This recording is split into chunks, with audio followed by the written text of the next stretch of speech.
Natulog ako ng medyo mahaba kagabi. Thank you. Magbigay lang ako ng update sa inyo sa nangyayari sa taas. Magbigay lang ako ng update sa nangyayari sa taas. So, hindi ko na lang din banggitin yung mga pangalan kasi nag-request din yung mga patients na huwag banggitin yung mga pangalan nila. So, ang isang patient, may clearance na siya. Ang decision niya is umuwi muna sa kaibigan niya. Natatakot siya umuwi sa sarili niyang bahay. So, ang decision niya, pag-discharge niya dito, ay pupunta siya sa kaibigan niya. Doon muna siya titira. And then yung isang patient, waiting siya for discharge. At ang sabi sa kanya ng private doctors niya ay lumipat siya ng hospital. So, yun yung gagawin para sa kanya. Dahil po, bakit ito? Well, hindi niya nasabi sa akin. Ang nasabi lang niya sa akin ay yun yung gusto ng private doctors niya na lumipat siya ng another hospital. So, yun din yung gagawin niya kasi right now, yun lang din yung pinagkakatiwalaan niya, yung mga doktor. Tonight po siya dilipat. Nag-aantay siya ng kanyang discharge and clearance. Yung contempt order kay Atty. Zara Canoves, dapat kung matatapos yung today, ano pong balikan? Na-extend po ba or hindi na nag-lapse na? Malamang siguro wala na yon kasi nag-aantay na lang yung lawyer dito sa taas ng clearance from all the offices concerned. So, likely baka considered as nag-lapse na yon. But ang gusto lang talaga ng lawyer is merong document na nagsasabi na cleared na siya. Ma'am, if we may get your reaction sa nabanggit po ni President Marcos. Ang sinabi niya, ma'am, kinonfirm niya po yung pumalat na text message na nakalagay na in the larger scheme of things, Sara is an unimportant, so please do not file impeachment complaints. What are your thoughts, ma'am? Pinigil or he stopped in a way? Hindi naman ako mag-comment sa mga remarks ni President Marcos. But sorry, may nakalimutan ako na update sa taas. Gustong ipaabot nung dalawang patients ang pagpapasalamat niya sa inyo, sa media, kasi binantayan niyo daw sila at hindi niyo sila iniwanan. And gusto din nilang magpasalamat sa mga doctors and lahat ng healthcare professionals na tumulong sa kanila. And of course, sa mga lawyers din na nag-assist sa kanila all throughout the crisis.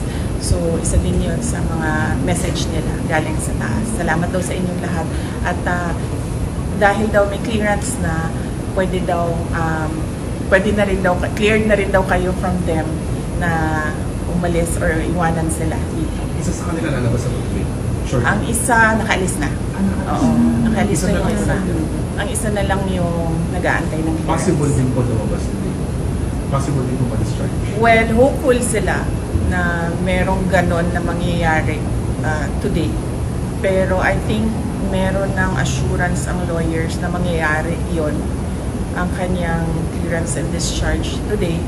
So, nagpapasalamat. Kaya nagpadala na rin siya ng pagpapasalamat dito sa media, sa inyong lahat, sa pagbabantay, pagtulong at pagprotekta sa kanila. Sorry, NBI investigation, December 11. Pupunta po kayo. I'll have to run my schedule day by day kasi nagbabago siya ngayon araw-araw dahil bigla na lang may nangyayari na mga bagay kaya hindi ko magawa yung schedule ko ng malayo pa. So, we do it day by day sa ngayon, yung schedule. So, hindi ko pa masagot kung pupunta ako sa December 11. Tsaka, ang isang consideration dyan ay sinusunod ko kung ano yung mga sinasabi ng lawyers sa ngayon. So, ano yung sasabihin or ano yung advice ng lawyers, yun yung gagawin ko. How about the good government hearing committee? Yes, oo. Nag-express kasi yung isa, dalawa, tatlo. Nag-express yung tatlong mga resource persons from the Office of the Vice President that they really feel safer and medyo kumakalma sila kung nandiyan ako. Ang worry ko lang is right now, wala na kasi kaming chief of staff, affected din yung assistant chief of staff ng office. So ako na lang talaga yung naiwan sa opisina to do everything. And meron ding mga year-end activities ang office. Meron din kaming mga Thanksgiving activities. Meron kaming budget utilization review dahil merong mga budget na kapag hindi nagamit, naglalapse yan by December 31. As well as yung planning for January 1 kasi bago na yung budget by January 1. And kung nakikita nyo, December na bukas, so we have just 1 month to do all those things. So, yun lang naman yung problem ko. Ma'am, yun ko lang din po kayo ng comment regarding po sa sinabi po ni Congressman Jay Pong Hun po na kung hindi lang daw po kayo maagang nag-ambisyon na mag-presidente, tahimik daw po ang lahat.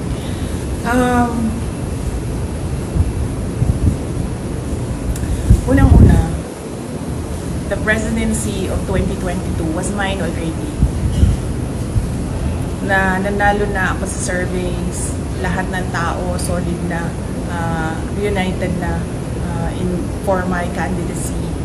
Pero I gave it away because I felt I had to do some other things other than being President of the Republic of the Philippines. Pangalawa, hindi ako yung nagsabi sa kanila na magbubukas sila ng investigation or inquiry in aid of legislation that is more like a political persecution and harassment of OVP personnel.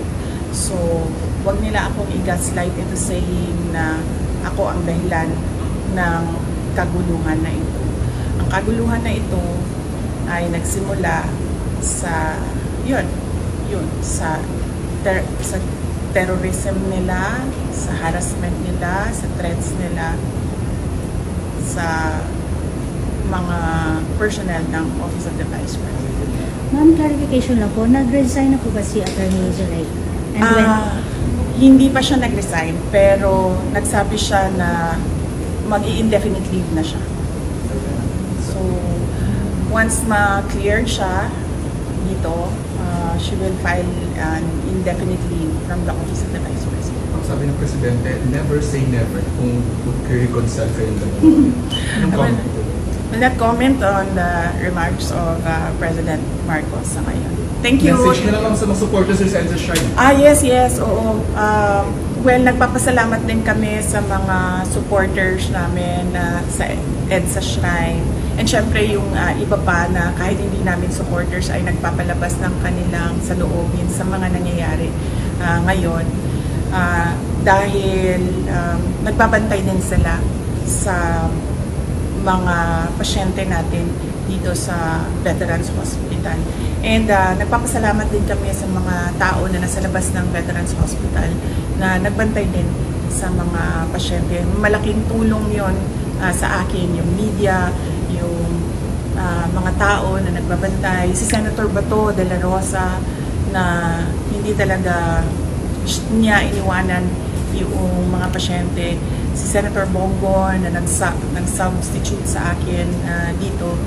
Ang laking tulong nun lahat, ninyong lahat sa akin dahil nakakagalaw ako, nagagawa ko pa rin yung mga iba kong kailangan gawin na mga trabaho. Ma'am, bago lang po Thank you. ma'am. Ma'am, nag-usap na po ba kayo ni Fair RD lately? Thank you, ma'am.